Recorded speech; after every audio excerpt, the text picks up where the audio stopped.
అనంత భక్తి సనాతన ధర్మ ఛానల్కి స్వాగతం. ఈరోజు మనతో పాటు స్టూడియోలో ఉన్నారు త్రిజగద్గురుపీఠం చైర్మన్ అండ్ వారసురాలు మైలవరపు నాగమణి గారు. ఈరోజు మనతో పాటు స్టూడియోలో ఉన్నారు. నమస్కారం అమ్మా. నమస్కారం అమ్మా. ఎలా ఉన్నారు? బాగున్నాను. మళ్ళీ మీ స్టూడియోకి ఇలా నేను రావటం అనేది సంతోషించదగ్గ విషయము. ముందుగా మీ అనంత మీడియా యాజమాన్యం వారికి, అలాగే ఈ సభ్యులందరికీ తిరుదిరిపీఠం నుంచి శుభాశీస్సులు. ధన్యవాదాలమ్మా. అలాగే అమ్మా, ఆడవాళ్ళు గట్టిగా మాట్లాడుతూ ఉంటారమ్మా. అలా మాట్లాడటం వల్ల ఆ ఇంట్లో ఏమైనా అసఖ్యత ఏమైనా ఉంటుందంట? అయ్యో, లక్ష్మీదేవి ఉండదు, ముందు అలిగి వెళ్ళిపోతుంది ఆవిడ. ఇంట్లో ఎవరైనా మగ మనిషి కానీ ఆడవాళ్ళు కానీ పెద్దగా రోధించటం అంటే ఏడవటం, తిట్లు తిట్టటం, అనకూడని మాటలు అంటాం, పెద్ద పెద్దగా మాట్లాడటం ప్రతి విషయానికి. ఇప్పుడు మన ఇద్దరం కూర్చొని మాట్లాడుకున్నాం, మీకు నాకు వినపడితే చాలు కదా. అట్లా కాకుండా ఆ చుట్టుపక్కల ఉన్న 10 ఇళ్ళకి వినపడుతుంది మాట్లాడితే. అట్లా మాట్లాడటం, తర్వాత పిల్లల్ని అనవసరంగా కొట్టడం, పిల్లల్ని అనవసరంగా తిట్టడం, ఇవన్నీ కూడా ఆడవాళ్ళు చేయకూడని పనులు. అసలు పెద్దగా మాట్లాడటం అనేది ఎవరూ చేయకూడదు, మగవాళ్ళు కూడా చేయకూడదు. పెద్ద పెద్దగా మాట్లాడటం అనేది మంచిది కాదు, ముందు స్వరపీఠికి పోతుంది. శ్రీ మహాలక్ష్మి అంటే గుర్తొచ్చిందమ్మా. కుంకుమ పూజ చేస్తూ ఉంటారు కదా ఎక్కువ శాతం మహిళలు. దాని ప్రభావం అసలు ఎలా చూపిస్తుందమ్మా ఇంటి మీద? ఇంటి మీద కన్నా అంటే కుంకుమ పూజ గుళ్ళో చేస్తేనా ఇంట్లో చేసుకుంటే? ఇంట్లో గుడిలో రెండు. ఎక్కడ చేసినా కుంకుమ పూజ అనేది ఊరికే అట్లా కుంకుమ పోయటం అనేది కాదండి. చక్కగా ఇది మృగమృద్రిక అంటారు. అంటే ఈ మృద్రికతో ఈ మధ్య 3 వేళ్లతో దాంతో ఏ భగవంతుడికైతే మనం అర్చన చేస్తున్నామో ఆ భగవంతుడి నామాన్ని స్మరిస్తూ అర్చన అనేది మనం చేయాలి. అప్పుడు ఆ కుంకుమకి ఒక బలం వస్తుంది, ఒక శక్తి వస్తుంది. ఆ శక్తి వచ్చినప్పుడు ఆ కుంకుమని కాస్త జ్వరం వచ్చిన వాళ్ళకి కానీ, ఏదైనా అనారోగ్యంతో బాధపడుతున్న వాళ్ళకి కానీ, లేక వాళ్ళకి పెడితేనేమో ఆ జ్వరం కానీ అంతా నివారణ అవుతుంది. ఏదైనా శుభకార్యాల పనుల మీద వెళ్ళేవాళ్ళు, ఉదయాన్నే ఆఫీసు పనుల మీద వెళ్ళేవాళ్ళు, శుభకార్యాల పనుల మీద వెళ్ళేవాళ్ళు, ఏదైనా వ్యాపార పనుల మీద వెళ్ళేవాళ్ళు, లేకపోతే యాత్రలకు వెళ్ళేవాళ్ళు ఈ కుంకాన్ని ధరించి వెళ్ళటం వల్ల వాళ్ళ పనులన్నీ చక్కగా సమకూరుతాయి, అవుతాయి. చక్కగా యాత్రకు వెళ్ళిన వాళ్ళు మంచిగా శుభంగా యాత్రలన్నీ చేసుకుని మళ్ళీ తిరిగి ఇంటికి రావటం జరుగుతుంది. అదే ఏదైనా పెళ్లి విషయాలు అవి మాట్లాడటానికి వెళ్ళిన వాళ్ళు కూడా ఇది పెట్టుకుని వెళ్ళటం వల్ల చక్కగా ఆ పనులన్నీ, పెళ్లి సంబంధాలు చక్కగా కుదురుతాయి. అలాగే ఆడపిల్లలు కానీ మగపిల్లలు కానీ ఈ కుంకుమ ధరింపజేసి పెళ్ళికి చూపులకి కూర్చోబెడితే ఆ సంబంధం సెట్ అవుతుంది. ఒకళ్ళకొకళ్ళు మంచిగా నచ్చుతారు, వాళ్ళల్లో ఒక కళ కనిపించి నచ్చుతారు. కాబట్టి ఆ కుంకానికి ఏదైనా సరే, ఏ దేవి దేవతలనైనా అర్చించి ఆ కుంకం అలా నుదుట పెట్టుకోవటం వల్ల, ఆ కుంకుమ పూజ అలా చేయటం వల్ల అంత విశేషమైంది, అంత పవర్ అయింది అనమాట. అది కుంకుమ ప్రసాదము అంటారు. ఆడపిల్లలకి నెలకొకసారి ఋతుక్రమం వస్తూ ఉంటుంది. ఆ సమయంలో ఆడపిల్లలు అసలు ఎటువంటి నియమాలు పాటించాలమ్మా? నియమాలంటే ఇప్పుడు మామూలుగా అందరూ స్కూళ్ళకి వెళ్తున్నారు, కాలేజీలకు వెళ్తున్నారు, ఆఫీసులకు వెళ్తున్నారు, అన్నీ జరుగుతూనే ఉన్నాయి. అది వేరు. మనము కాలమాన పరిస్థితుల ప్రకారం పరిగెత్తాలి. నియమనిష్టలు అనేవి ఇదివరకు ఆచారంగా పెట్టారు అంటే ఆరోగ్యపరంగానే పెట్టారండి. పెళ్ళైన స్త్రీలైతే ఇప్పుడు నెలలో 30 రోజుల్లో ఈ 4 రోజులు తీసేస్తే మిగతా 26 రోజులు చాకరీ చేసి చేసి చేసి అలసిపోతారు. ఈ 4 రోజులైనా కూడా అలా విడంగా ఉంచితే వాళ్ళకు ఒక విశ్రాంతి అనేది లభిస్తుంది. ఇదివరకు బయట ఉన్న స్త్రీల చేత ఇంత పెద్ద చెంబు, వాళ్ళకి ప్రత్యేకంగా చెంబు ఇచ్చేవాళ్ళు, ఇత్తడి చెంబు. ఆ ఇత్తడి చెంబులో నీళ్లు పోసి ఆ నీళ్ళని వాడుకోమనేవాళ్ళు. ఆ ఇత్తడి చెంబు అటు ఇటు తిప్పుతూ తిరిగేవాళ్ళు వాళ్ళు అవసరానికి. అట్లాంటి బలమైన పిల్లలు పుడతారనే ఉద్దేశంతో కూడా చేసేవాళ్ళు. వాళ్ళ కంచం వాళ్ళకి వేరే, వాళ్ళ గ్లాసు వాళ్ళకి వేరే, వాళ్ళ దుప్పట్లు వాళ్ళకి వేరే, అలా చేసేవాళ్ళు. ఏదైనా ఆరోగ్యపరంగా పెట్టినవే కానీ నియమనిష్టలంటూ ఏమీ లేవు. పూజాది కార్యక్రమాలు, వ్రతాలు, గుళ్ళల్లోకి వెళ్ళటాలు, ఇట్లాంటి శుభకార్యాలు ఏమీ 4వ రోజు దాకా చేయకూడదమ్మా. 5వ రోజున ఏ కార్యక్రమాలైనా చక్కగా చేసుకోవచ్చు.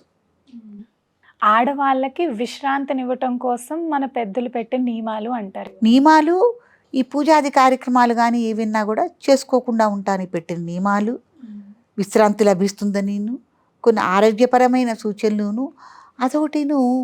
ఈ స్త్రీలు అందరూ తెలివిగా ఉండరు, కొంతమంది అమాయకమైన స్త్రీలు ఉంటారు. వాళ్ళకు కూడా ఈ నెలసరి తప్పదు. వాళ్ళకి అసలు అయింది కానీ చేసింది కానీ వాళ్ళ బట్టలు ఉతుక్కోవటం కానీ ఏవి తెలియవు. ఆ తెలియని వాళ్ళ పరిస్థితి అశుభ్రత కదా. వాళ్ళకు కూడా ఇట్లా దూరంగా ఉంచితేనే ఈ అశుభ్రత అనేది ఇంటి మొత్తం కూడా పాకకుండా ఉంటుంది. అదే చేతులతో అన్ని వస్తువులు పట్టుకోవచ్చు, తినే ఆహార పదార్థాలు పట్టుకోవచ్చు, దుప్పట్లు పట్టుకోవచ్చు, బట్టలు పట్టుకోవచ్చు. కాబట్టి కొంతమందికి ఈ విషయాలన్నీ తెలియవు. కాబట్టి వాళ్ళని కూడా దృష్టిలో పెట్టుకుని ఇవన్నీ మనకి క్రమశిక్షణగా ఓ పద్ధతిగా పెట్టినవమ్మ ఇవి పెద్దవాళ్ళు.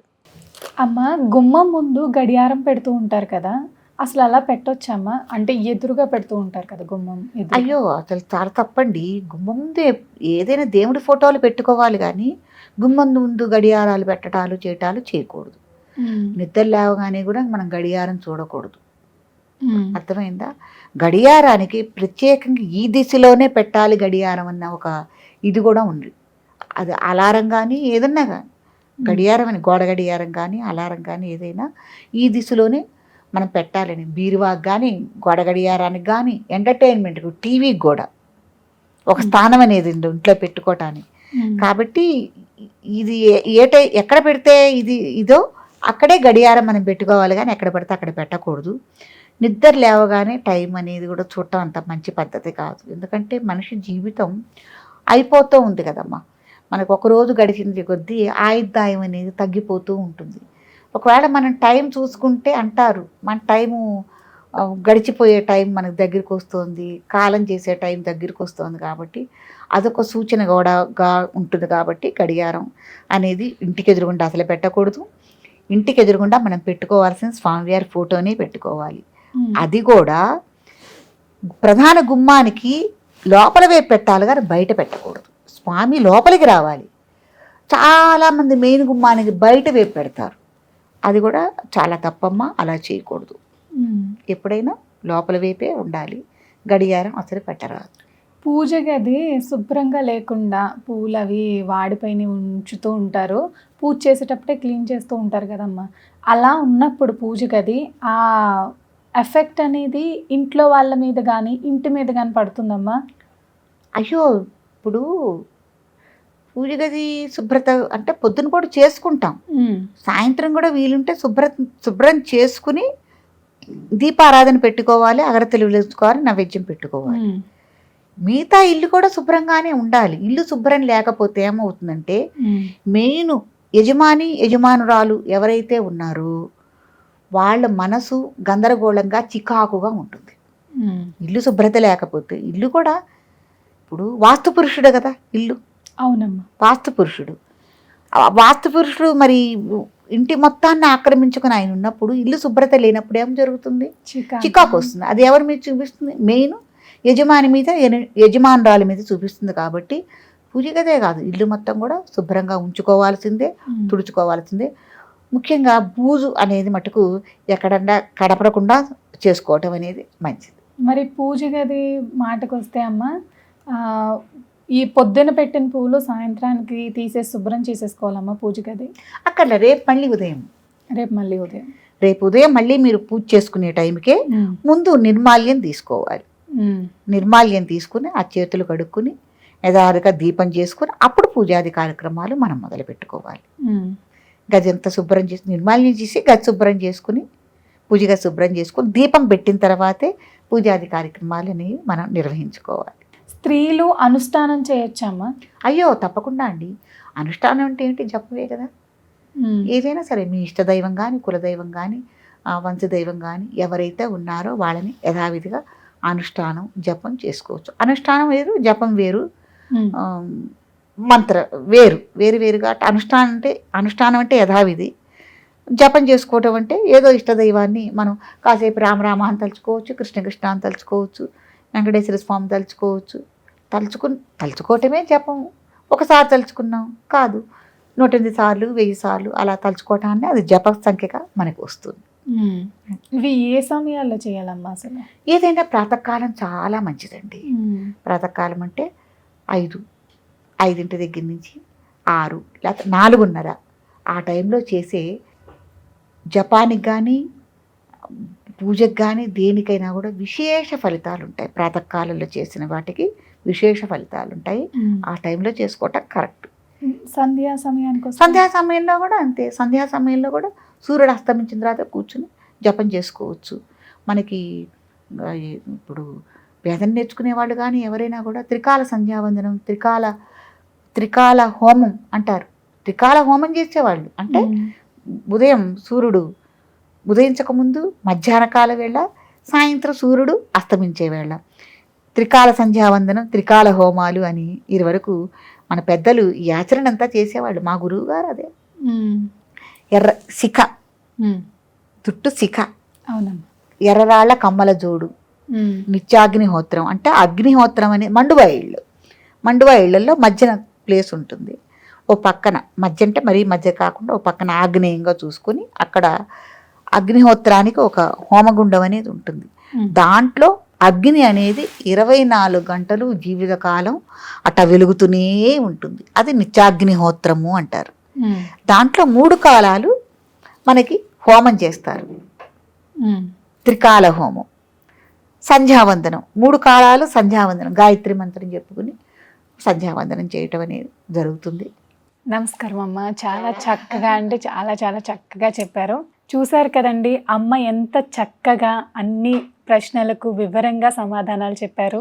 నెక్స్ట్ మళ్ళీ అమ్మతో మాట్లాడుతూ మళ్ళీ మీ ముందుకు వస్తాం. మా అనంత సనాతన ధర్మ ఛానల్ని తప్పకుండా సబ్స్క్రైబ్ చేసుకోండి. మీ ఫ్రెండ్స్ అండ్ ఫ్యామిలీ మెంబర్స్కి ఈ వీడియోని తప్పకుండా షేర్ చేయండి. నమస్కారం.